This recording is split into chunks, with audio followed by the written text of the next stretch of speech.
صلى الله عليه وسلم الذي لا إله إلا الحي القيوم وأتوب إليه لقد رسول محمد صلى الله عليه وسلم وعلى آله وصحبه وذريته وآل بيته ويجعل أمرهم المسلمين والأولياء والصالحين والصحابة والتابعين إلى جميع الملائكة المقربين والقربين سيدنا سلطان الأولياء والأولياء رجال رضي الله عنهم أما لا يسمى من أقدر الجواب وغير جاهل وجبر سمع الفضل على الفتح في سنة سلمه في مسجد الجليل ونصوص في هذا الكتاب على أنه في سنة نصف من الهادين في صلاة الفاتحة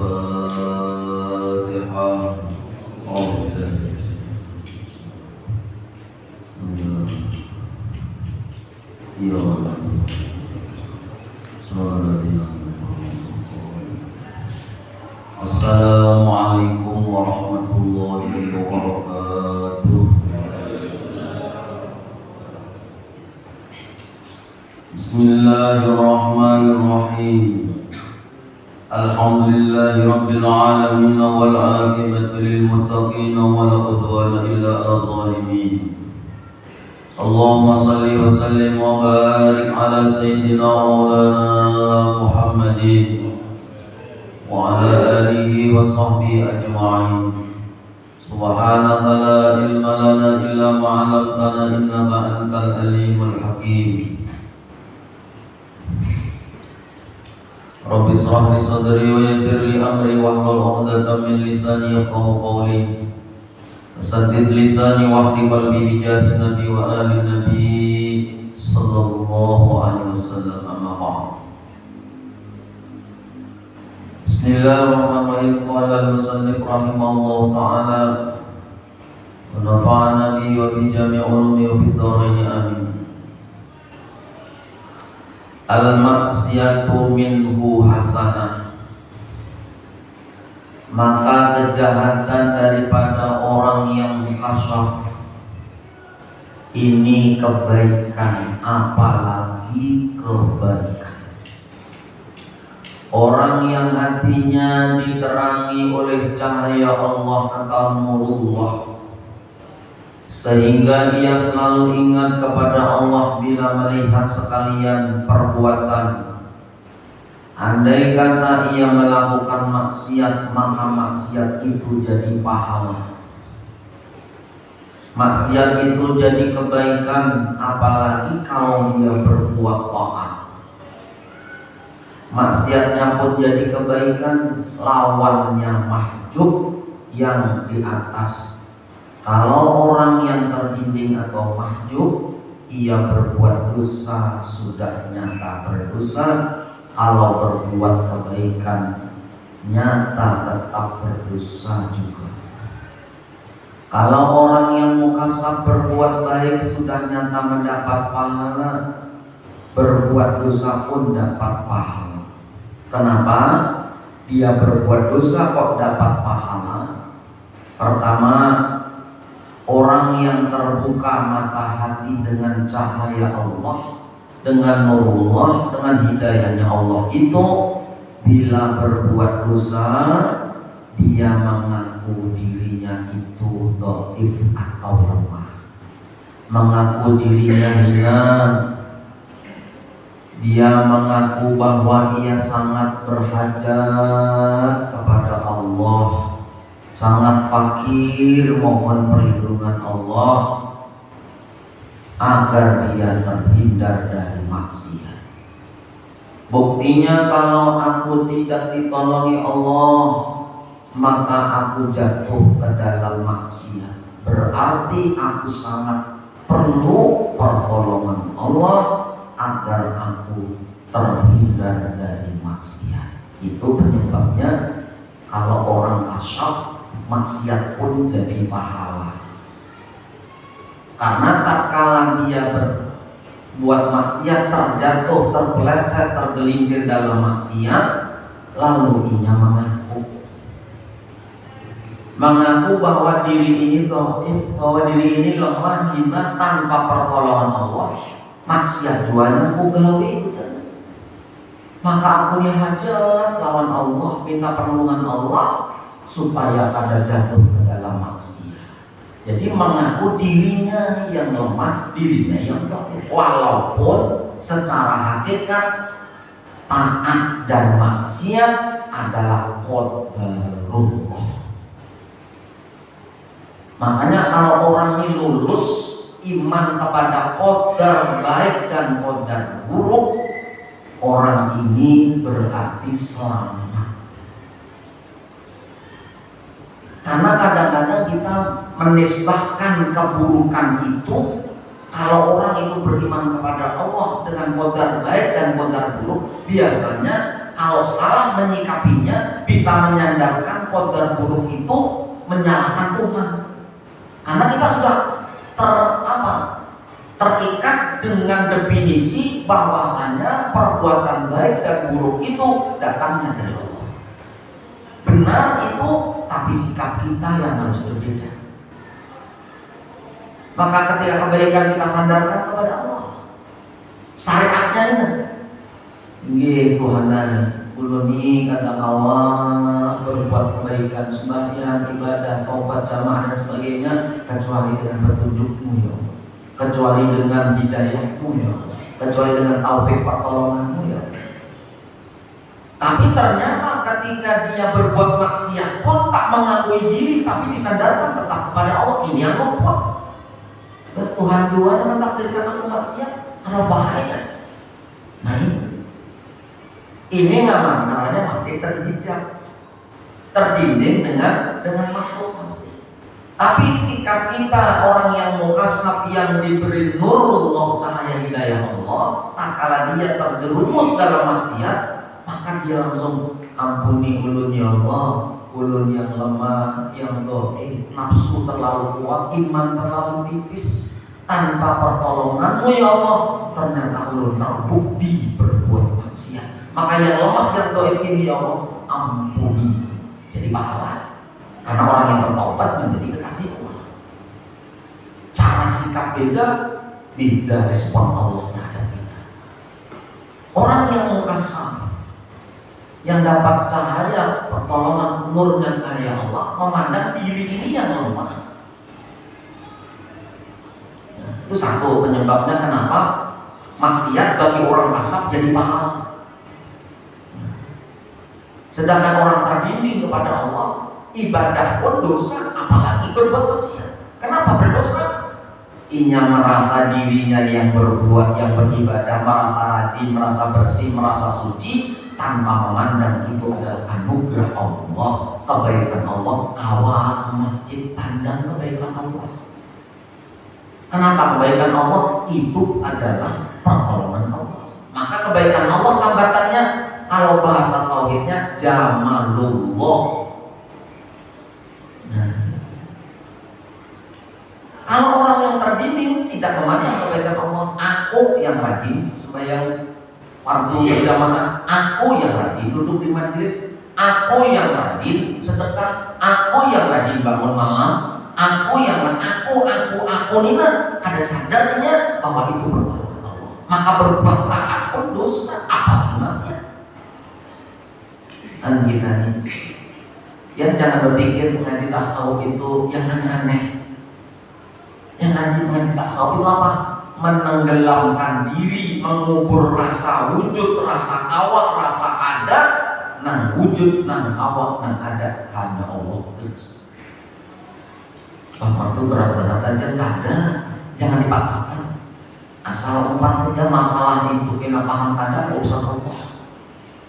Belum tentu yang paham kena artinya langsung jaminannya Rasulullah masuk surga, belum tentu. Karena kadang orang mengaku paham, paham juga aku sudah menyepelekan, ada lagi duduk di majelis ilmu merasa awak, terbimbing dengan Allah. Belum tentu juga yang ada paham neraka, belum tentu. Karena dia merasa kada paham itu hana yang ulun kada paham itu adalah kehendak pian. Bagian ulun ilmu segini dari pihak ulun terima, maka dengan ulun merasa kada paham, ulun hendak istiqomah menuntut ilmu, mati surga juga. Jadi jangan. Jadi orang yang terbimbing dengan Allah, merasa awam, merasa bisa, merasa bersih, merasa sok ini, berbuat taat pun jadi dosa.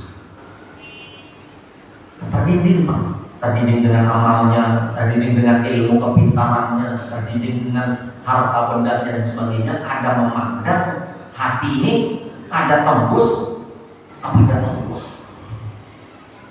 Nah, itu orang semakin sembahyang semakin berdosa, semakin sembahyang semakin jauh itu. Tapi secara syariat kita kada boleh berhenti sembahyang. Karena mohon maaf, setiap usaha kita menuju kebaikan itu dihargai Allah. Setiap kita berjuang menuju kebagusan itu semua bernilai di sisi Allah. Cuma jangan berhenti di situ, tetaplah berbaik sangka bahwasanya nanti suatu saat Allah akan menarik kita daripada merasa punya wujud, merasa punya ibadah, merasa punya kebaikan, menjadi hilang yang punya kebaikan dan semuanya adalah hanya Allah. Maka itu menjadi terus sembahyang, oh gagal paham. Tetaplah sembahyang, tetaplah berbuat baik. Karena orang yang lalai tanpa belajar, yang orang lalai tanpa zikir, itu lebih sesat daripada zikirnya lalai, belajarnya pun kada paham. Lebih sesat yang kada belajar dan kada berzikir dalam keadaan lalai. Kita ini hanya zikir, ya Allah, ya Allah, antum, ya Allah, ya Allah. Tapi terus itu lebih bagus daripada yang tidak berpikir tapi lalai. Karena harapannya yang zikir lalai itu nanti akan ditarik oleh Allah menjadi zikir yang zikir yang sadar. Tadinya lalai, sadar, aku ini zikir, Allah. Dari zikir yang diangkat oleh Allah menjadi zikir hudurul qalbi. Akhirnya bukan hanya ingat zikir aja, tapi hadir ke dalam hati. Sudah akhirnya hadir ke dalam hati, illallah, masuk ke dalam hati, hanya Engkau ya Allah. Aku zikir ini karena efek, karena pancaran zikirmu ya Allah. Dengan zatmu sendiri, maka kenalah dirimu zikir juga. Itu zikir hadir. Dari zikir hudur tadi ditarik lagi oleh Allah menjadi zikir sir, bila sautin tanpa suara, bila harfin tanpa huruf, cuma keluar masuk napas, tapi nilainya luar dia. Itu mulanya dari zikir yang lupa dulu.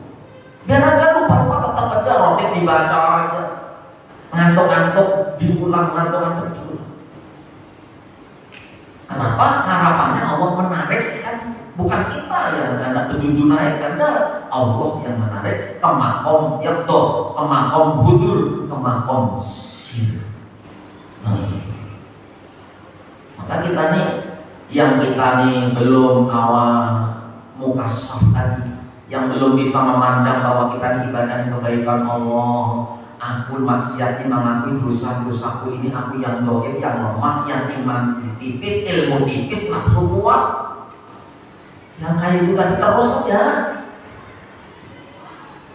Karena nanti Allah, karena berkat istiqomahnya, karena yang berat itu istiqomahnya.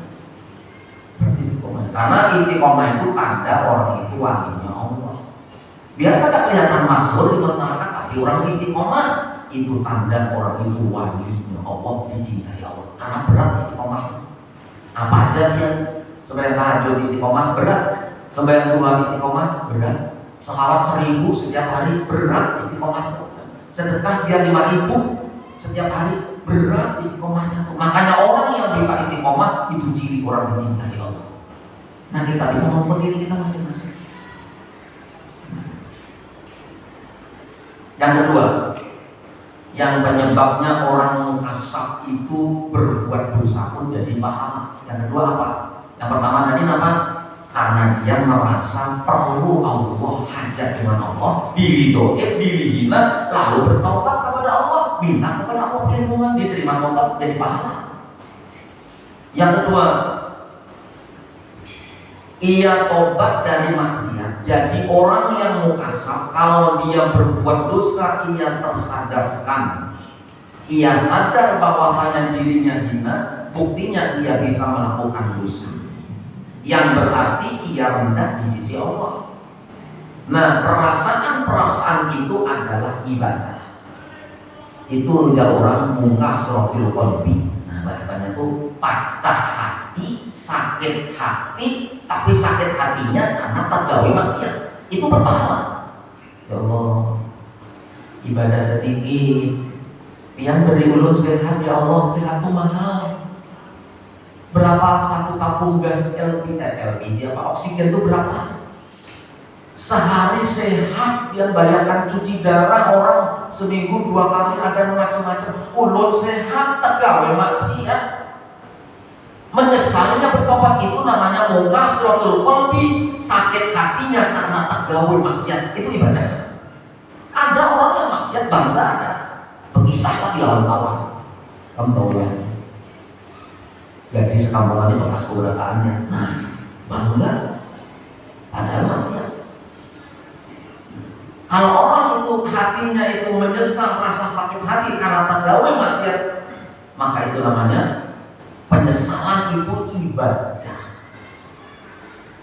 Sembari bertaubat, lalu dia taubat daripada dosa-dosanya. Nah, banyak orang masuk surga karena dosa, dan orang yang masuk neraka karena kebaikan. Karena sebabnya itu tadi.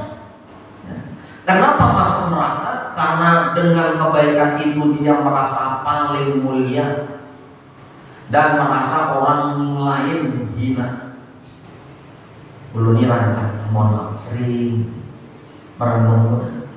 Mumpia tuh hadir di majelis ilmu, diberi makan kada, diberi banu kada, dapat amplop ada, hadir nyata karena mengharap Allah. Insya Allah biar pahala biar tersimpan sudah. Cuma ujian bagi orang yang membacanya, nang kesana kemari itu mohon maaf.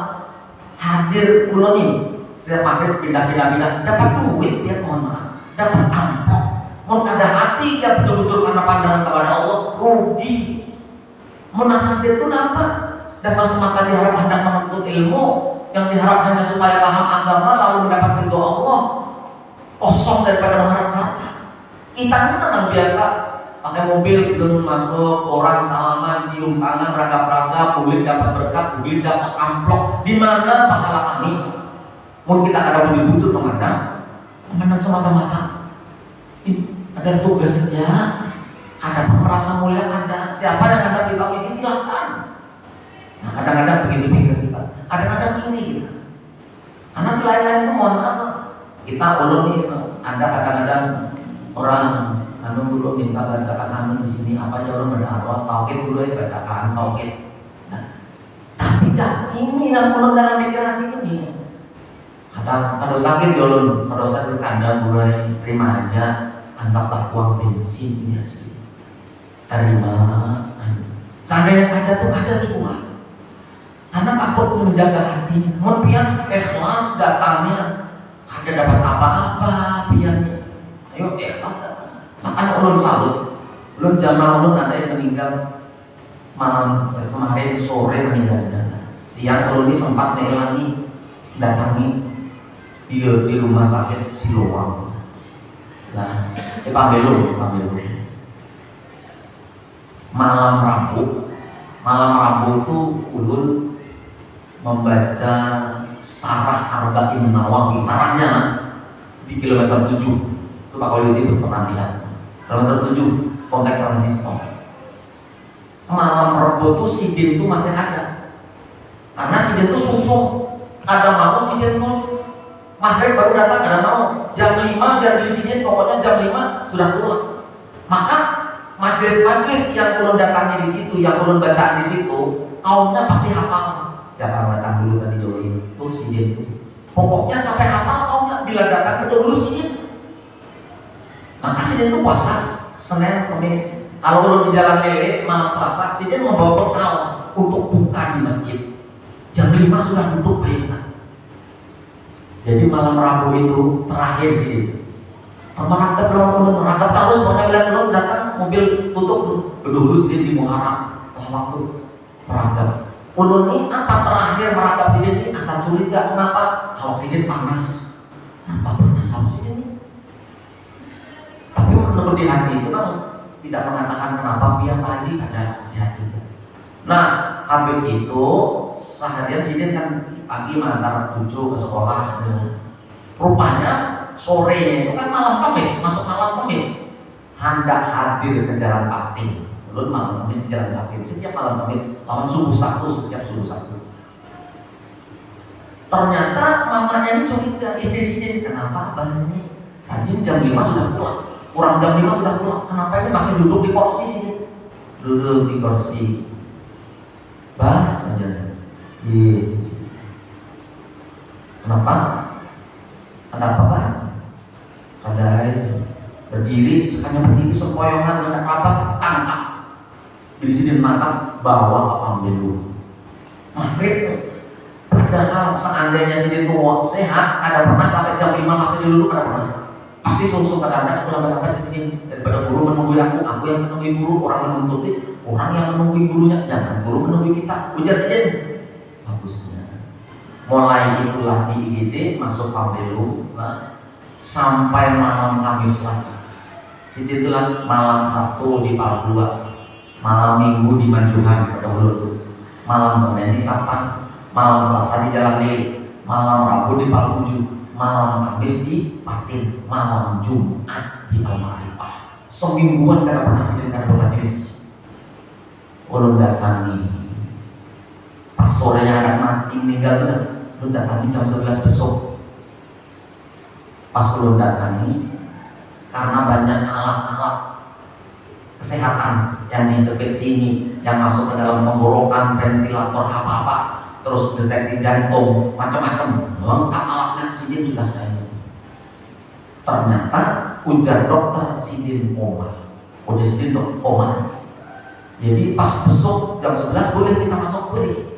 Begitu ulun masuk, bini sidin sebelah kiri, sebelah kanan, ulun sebelah kiri. Nanti ulun berdoakan namanya mulai. Sudah 10 hari ini mulai Kamis sampai Kamis, Jumat, Sabtu 10 hari. Ulun japai, tangannya panas, kakinya panas. Ulun pusut di rambutnya nih, di keningnya, sampai ke keningnya nih, dari ubun-ubun sampai ke kening nih, ulun lihati panas banget. Ulun lihati keringatnya, bocok benar di keningnya. Jadi ulun rakap di dadanya, Pak Haji, pian zikir di dalam hatinya. Allah, di dalam hatinya. Ujar dokter, ini orang nih. Kenapa setelah kita padahalkan Haji pian berzikir dalam hatinya, keluar air matanya seperti mata lalat yang bening keluar. Nang bini mengambil tisu untuk melap mata sebelah kanan, ulun mengambil tisu melap mata sebelah kiri. Ini artinya apa? Orang yang sudah biasa berzikir, biasa baca rotib, biasa ke majelis ilmu, seandainya kadang-kadang masih istiqomah, dapat apa hadiah Allah? Pengajar dokter nyambung disuruh zikir keluar air mata. Begitu jam 3 ulun ceramah di Hiu Putih 8, habis sidin guru apa ada ojen malam tadi ulun habis bisa langsung sana. Ulun buka, orang banyak nih. Ulun buka, keringatnya masih ada di keningnya, air matanya masih ada di matanya.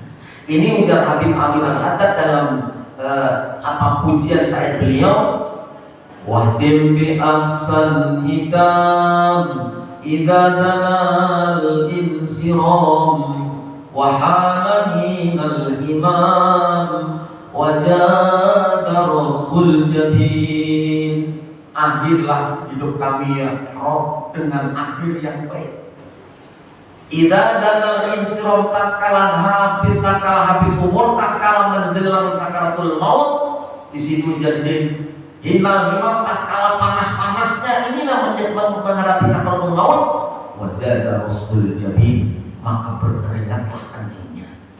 Secara zahir ulun melihat husnul khotimah, ulun buka, ternyata ada tersembirat senyum kecil di mulutnya.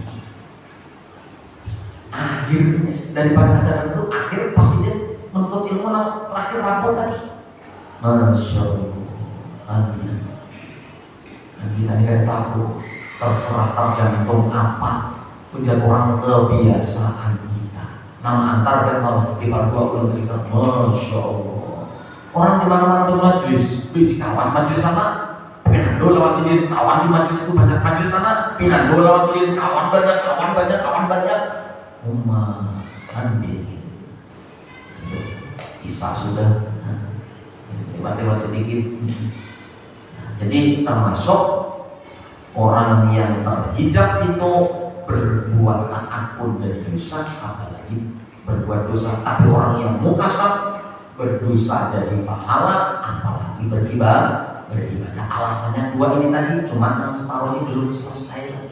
Mudah-mudahan panjang umur malam Senin di musola, kita bisa hadir panjang umur dalam taat beribadah, dalam hadir majelis ilmu sampai akhir hayat kita. Amin. Allahumma amin. Berilah al-barakah ya Allah. Ya Allah,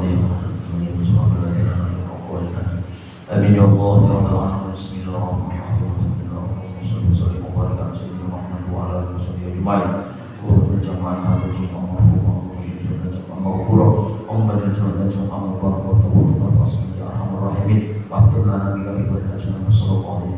Alhamdulillah.